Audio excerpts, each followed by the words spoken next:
What's with this industrial strength voodoo gate?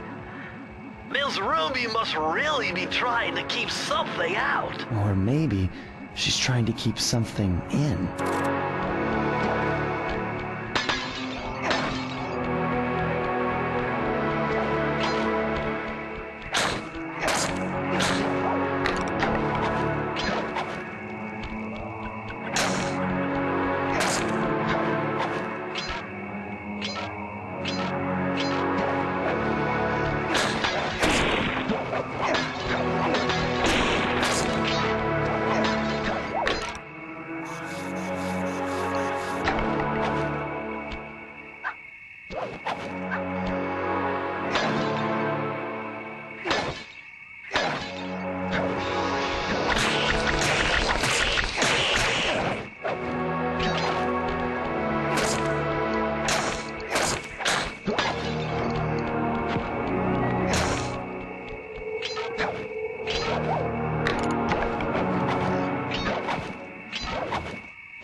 Some personal demons to get the answer to this one.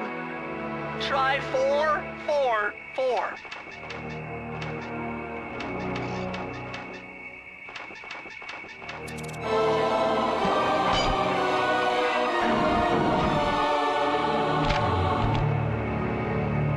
Ah, a more modern entry. Bruce O'Coop's computer hacking technique. Using the data on this page, I should be able to tap the duty roster in each hideout and project guard information into your binocucom.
One of the things that's sort of interesting about this level, it's the first one that actually has a big shot to open the level.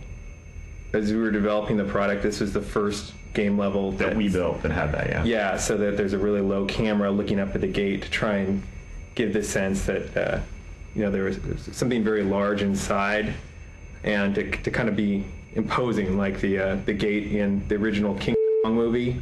Right. When they get off the boat, there were all these natives who are sort of fearing the other side of the gate. We're trying to get that vibe across with this initial shot.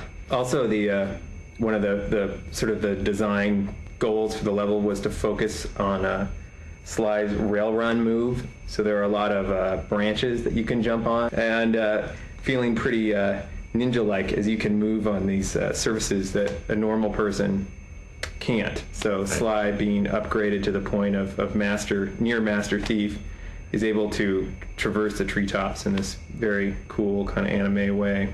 Yeah, I always thought it was really cool how he moved sort of between using his hook and his feet, and doing regular landings and sliding and running uphill. It just feels like he covers a lot of different sort of modes and the way you move through it. And I remember, actually, before we had the control scheme worked out, you had to use different buttons to land with your feet and grab with your hook, and it would just explode your mind to try and play this level because you're trying to run away from this giant snake and still remember to hit the circle for this and the square for that or whatever it was. But I just remember it being very sort of exhausting to play in its original control scheme. Yeah, you really had to memorize the buttons. How about the modeling on the trees? What were some of the challenges you faced?